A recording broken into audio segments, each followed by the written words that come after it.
Okay, so good morning po sa ating lahat.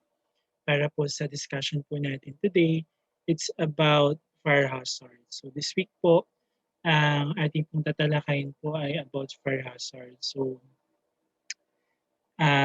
punta na po tayo para po sa ating mga ilang bagay po para po malaman po natin ang ilang structure or ilang objective po about fire hazard. Now, on the introduction po, sabi nga po no, that fires don't generally can call for region-wide attention unless the fire migrates to adjoining buildings, homes, or property, or it's determined to have the potential to do so. Sa fast-spreading structure, fires can quickly threaten a large amount of people, so as well as tax the resources of local firefighting jurisdictions. So kung mapapansin po natin, no, pag sinabi po kasing fire hazard, it can be fluent na makita natin doon sa ilang mga bagay o ilang mga places na pwede po natin ma-target. No? Sample po nga natin po dyan is yung place na ito ba ay maaari bang makapagsimula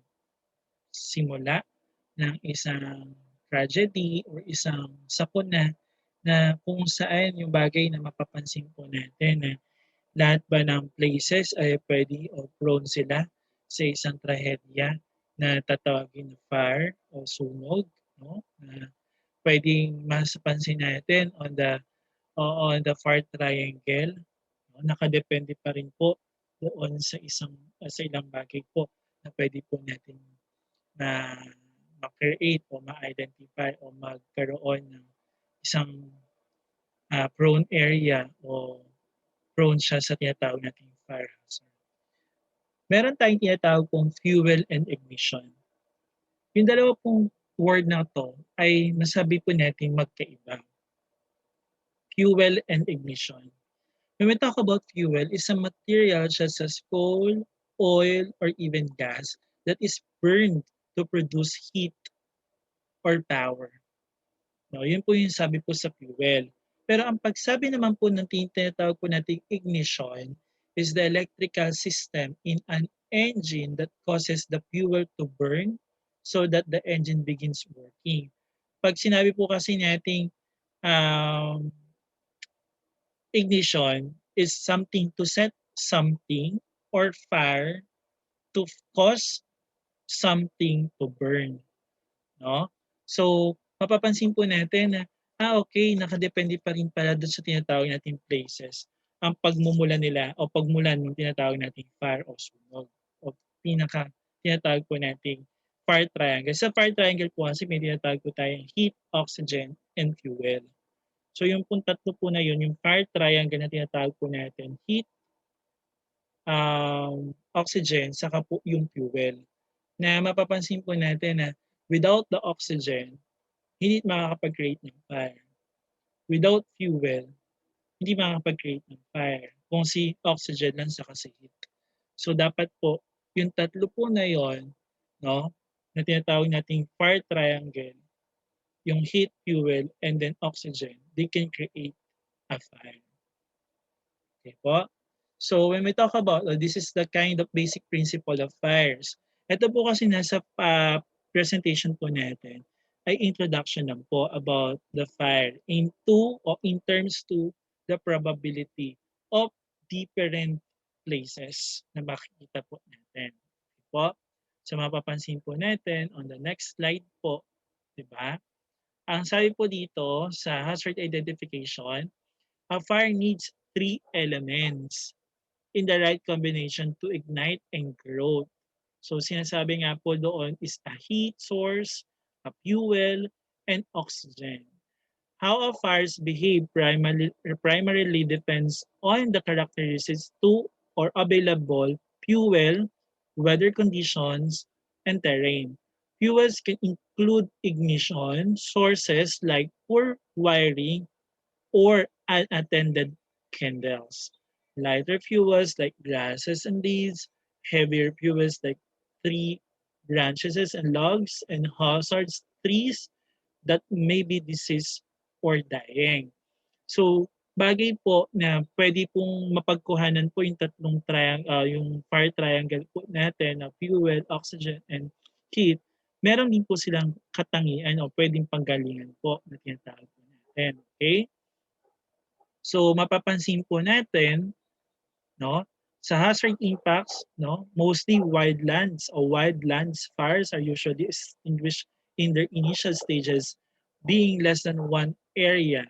So ito po kasing source idea po natin ay mapapansin po natin na wildland po or wild into landmass po talaga or grassland po talaga ang pinaka-top po na nangyayari po na nagkakaroon ng fires. Alright.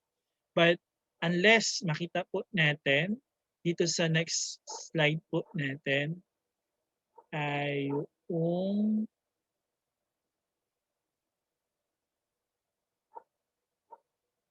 ito po.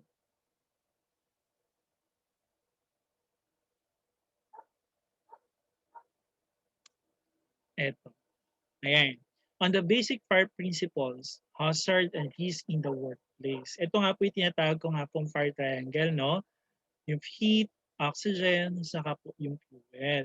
The basic principle of fires is rapid chemical process in which oxygen combines with another substance in the presence of the source of heat energy. The reaction of these elements is called the combustion. And during the reaction, heat, light, and flames are given off. So, ito nga po yung tinatawag po nating fire triangle structure. If one of these elements is removed, the fire will go out. Okay? So, yun po yung pinaka-binibigyan din po natin. Okay?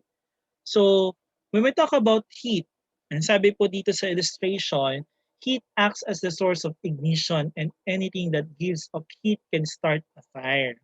So, mapapansin po natin doon kay heat, no? Generated daw po siya, generated by friction and can be bounced into friction generated. So, bali po, makikita po natin na yung sparking point po, no, na makikita po natin dito, it's given by the friction itself or friction identification to fire hazard po. Okay? Next po natin, when we talk about the fuel, sabi po dito, the fuel for a fire does not have to be recognized. Fuel is the sense of petrol or gas. It may be any combustible material. So most substances are combustible under the right circumstances, although those circumstances varied for different materials. Usually the temperature at which combustion takes place. Ito po, no, pakinggan niyo po mabuti, tingnan niyo po yung presentation. Ang sabi po dito, carbon or hydrocarbon-based material will burn readily at the sort of temperatures often generated in a workplace or domestic environment. So mapapansin po natin na si fuel ay any combustible material. The plastic, the paper, the paint, pwede po iyon, no? Yung paint, yung mga pintura po, pwede po iyon na-include dito. So sabi nga po, ito nga po yon. They include solid such as paper or wood, gases such as petrol vapor, natural gas, or propane. However, other materials may also combust at relatively or low or relatively low temperatures. The type of fuels is also important because different substances behave in different ways when they burn po, no? The amount of flames or smoke they give off may depend upon the circumstances, which is the temperature and the air conditions. So next po, dun sa three triangle po, which is the fire triangle, which is the oxygen. When we talk about the oxygen, it's the essential for combustion is usually supplied from the surrounding air. So sabi nga po, no, kung si heat lang sa si fuel at wala si oxygen, wala pong fire na mangyayari. Si oxygen mismo ang pinaka magpapalala noong apoy. No? Si oxygen po mismo yung magpapalala ng sitwasyon na nagkakaroon ng iba-ibang sitwasyon which is into very difficult situation na talagang because of the oxygen pala dahil sa hangin, no? Siya mismo yung makakapagpalagalab, no? Sobrang um, laki ng apoy doon sa isang place po natin. Okay po. So the chemicals that we have for this oxygen, nakalagay po dito, we have to include the chemicals which is the peroxide, nitrates, or similar chemicals give oxygen or give up oxygen as they burn. We have source of oxygen. We have ano po yung tinatawag po nating source of oxygen. Meron po tayong tinatawag po na compressed air or pure oxygen. Sa compressed air po, ito yung closed room po na wala talaga pong pumapasok as in closed air po, no? Yun po yung kadalasang nahihirapan po tayo, yun po kadalasan na sobrang hirap po dahil may mga gas tank po tayo or mga LPG tank po tayo which is wire lang siya, naka-pipe lang, nakatubo. Di natin mapapansin palagi talaga na may mga singaw sila, no? So, may mga lumalabas na mga chemical. Closed or compressed air or closed room po siya. May mga ilang pagkakataon na pagka bigla mong inopen yung pinto o inopen yung isang bintana, nagkakaroon ng bombing point po, no? Meron din time po na nakakagulat din po na masangsang amoy, masakit sa ilong because of the high toxic chemical na nilalabas din po ni LPG tank, no? So meron din po tayong tinatawag na pure oxygen. Two source of oxygen po natin, the compressed air and the pure oxygen. So pure oxygen po, very natural naman po siya. Next po natin, classification of fires. Sa classification of fires po, no, meron po tayo tinatawag pong lima. No? Lima po dito. Classification of fires, we have class A. Pag tinawag pong class A, ang fire po na pinagmulan po niya ay, or these are fires involving solid materials normally or organic nature, such as paper, wood. This fire usually produce burning embers. Class B po, pag tinawag po natin class B, ito naman po ang mga involved po dito ay yung tinatawag nating flammable liquids or liquefied solids such as petrol, oil, fats, and paint. Class C, pag class C naman po yung fires na identify po natin, these are fires involving gases or liquefied gases such as methane, propane, and main gas. Ayan. Pag class D naman po, pag class D, these are fires where the fuel is a metal such as aluminum, sodium, potassium, or magnesium. Class F. Pag class F po, ito po, no? Ito kadalasan nangyayari po, ma-identify po natin siya sa canteen. No? Kasi po, these are fires fueled by cooking fats as in the case of deep fat frying. So ito po yung mga, especially sa magmumula po ang fire sa kitchen, sa canteen, di ba pa sa canteen marami po nagluluto po doon. So technically, marami po mangyayari po doon. Tinatawag po natin technological hazard, which is the fire hazard. Methods of heat transmission and fire spread. Once fire has started, there are four methods by which can be spread. Convection, conduction, radiation, and direct burning. When we talk about convection, it's the process whereby heat moves through a gas or liquid. When a gas or liquid such as air or water is heated, it expands and becomes less dense. So convection currents created in the air by far a major means of fire spread. So makikita po natin dito sa illustration of convection currents, we have hot air arises, then cool and falls, cooler air. So yun po yung pinaka-convection currents po when it comes into kind of methods of heat transmission and fire spreads. Next po natin, right after convection, we have conduction. In the conduction po, heat may be transmitted through certain materials known as conductors. So mapapansin po natin dito, sample po, conductor pipe po, no? Yung fire releasing hot or heat because of um, fuel, heat, and oxygen, the heat spread along the conductor. So pwede siyang makapag-move, no? Makapagpasa ng high temperature on the other material or the other places na pwede po mangyari. Example niya po tinatawag natin conductor type. Next po, sa radiation. Radiation is the general term for the process by which energy is lost from a source without direct contact. Heat radiation refers to the process whereby the heat given off by hot objects passes through air and through certain types of transparent materials such as glass. So, radiation po, no? The intensity of radiant heat. So, eto po, kasi pag tinawag po natin radiation is technically from a source of temperature, pwede po natin siyang, a high temperature, pwede po natin siyang ma-identify of a kind of radiation. No? So, pwede po, no, doon sa tinatawag po nating methods po o transmission or heat spreading po, radiation, it technically na makita po natin, sabi nga po dito, its radiators are the obvious source of heat and to think to that can they match catch fire. Similarly, light bulbs give out heat, no? So mapapansin po natin na si araw, no? Si haring araw, si bulb, high temperature galing sa different appliances. So pwede siyang um, bigay ng tinatawag natin transmission or fire spreading po. Lalo na kung meron na pong fire. Direct burning po. When we talk about direct burning, so ito po, pinakamabilis lang po ito. No? Alam po natin, pag tinawag po direct burning, iba po yung nagsunog ka sa nagsiga ka. No?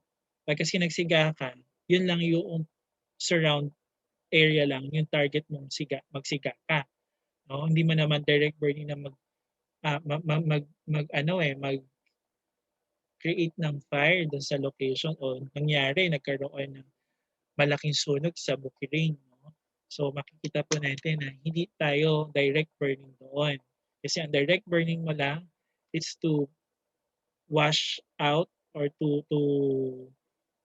make that trash na makita po natin na mawala because nagsika ka, yun na naman ang direkta mong gustong mangyari. Pero pag tinawag po nating direct burning on the other side of transmission of fire spreading, it can be kind of um, depend on the place. Kasi mapapansin po natin, no, kung ang place po talaga ay puro light materials, no, talaga pong madali siyang masunog.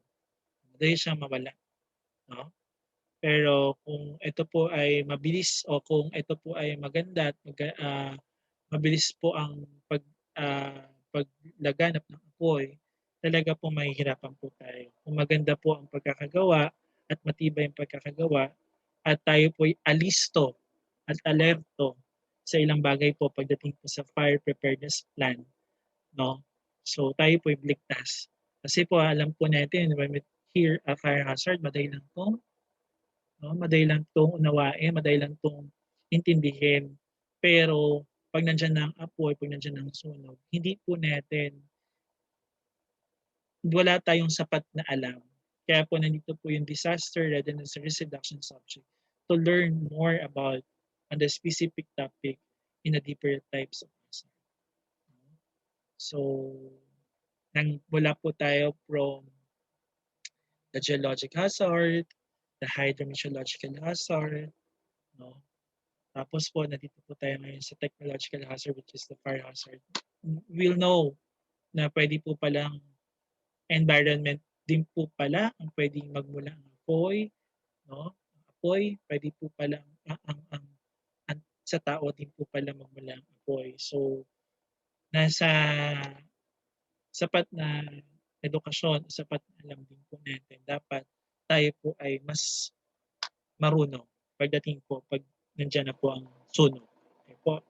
Now po, magpo-proceed po tayo after the classification or after the methods of transmission of fire spreading. Mapupunta po tayo dun sa tinatawag po nating fire drill, no? O hindi lang po yung sinabi na fire drill. Ito po yung pinaka-specific flow po pagdating po sa tinatawag po nating fire drill. Ito po binaba ko po ito sa mga estudyante ko last 2 years dahil nga po alam po natin tayo po ay nasa school, no? Pero mas mainam rin po na maipakita at maisabi ko po sa inyo yung specific flow po pagdating po sa tinatawag nating fire drill or fire alarm and firefighting equipment.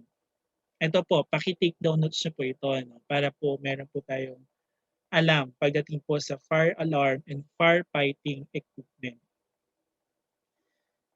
We have first part po, no? Sa first part po ng ating tinatawag po that we have the fire detection and alarm system. Sa fire detection po, we have two. First po, we have fire detection, no? Una po, fire detection. Doon sa fire detection po, doon po natin malalaman kung ang fire ba ay nagmula into kind of manual or automatic. Meron po kasi tayong alarm na pwede pong makapag-detect ng ito ba ay smoke, ito ba ay heat, no? O fusion mula dun sa fire, no? Meron po tayong tinatawag pong manual saka po automatic, no? Sa manual, doon po pagka talaga pong nakita mong bigla may sumabog, bigla may apoy na malakas, manual po 'yon, fire detection. Pero kung automatic po siya, no, we have smoke sensor and heat sensor. Sa smoke sensor po, ina-identify po doon yung ionization or optical. Pag heat sensor po, we have fusion expansion. After po noon, magpo-proceed po tayo sa tinatawag po nating alarm activated in immediate vicinity of fire or fire compartment.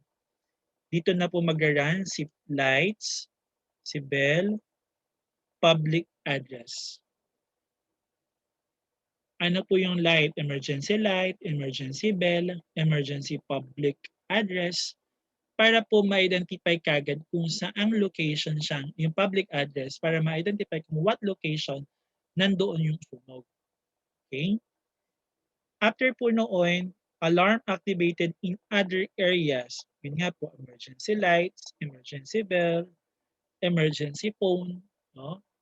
Doon na po tayo mag-on na tinatawag po natin firefighting fire alarm po, which is kind of equipment din po siya.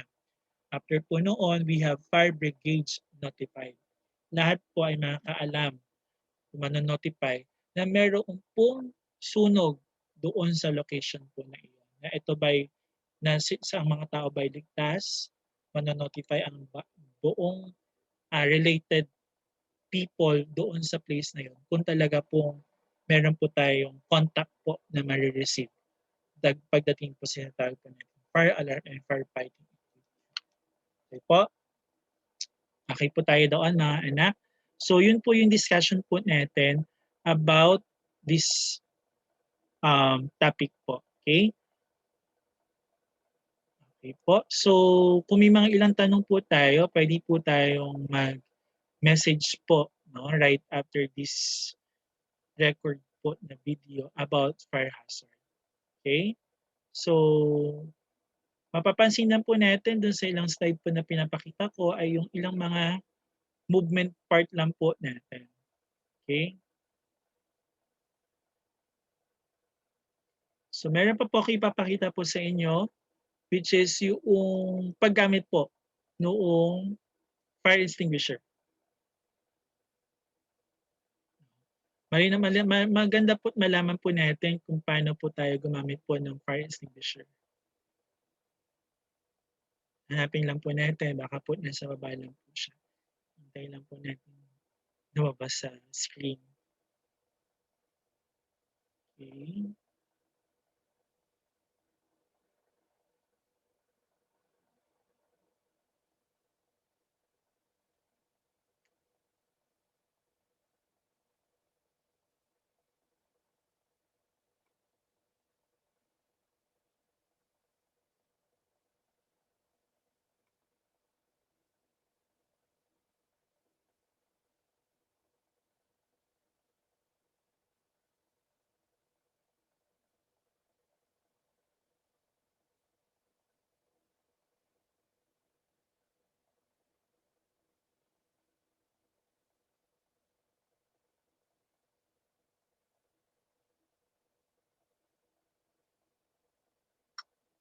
Eto po. Ayan, sige po. So, eto po yung tinatawag po nating sa fire extinguisher po para po ma-identify po natin kung ano po yung laman noong fire extinguisher. Kasi kadalasan nalalaman pa lang po ng iba ay um, yung tinatawag pong vaporizing liquid or hindi na, yung iba po ang sinasabi pa ay water. So, ito po yung makita nyo po yung tinatawag po nating portable firefighting equipment, the marking. In most country, portable appliances must be colored red and displayed as a distinguishing colored label, usually on its collar. Yung collar po, yung pinaka-upper part po, no? Doon po sa pinakataas po ng fire extinguisher. Doon po ma-identify yung fire extinguisher that contain, pag color red daw po, water. Pag cream daw po yung color, chemical foam daw po ang laman. Pag black daw po yung color, carbon dioxide. Pag blue yung color, dry powder. Ito po yung kadalasan ginagamit. Yung green sa po red. Yung green po, ang laman po noon ay halon or tinatawag po natin vaporizing liquid. So yan po yun para po ma-identify po natin kung ano po laman ng mga fire extinguisher po.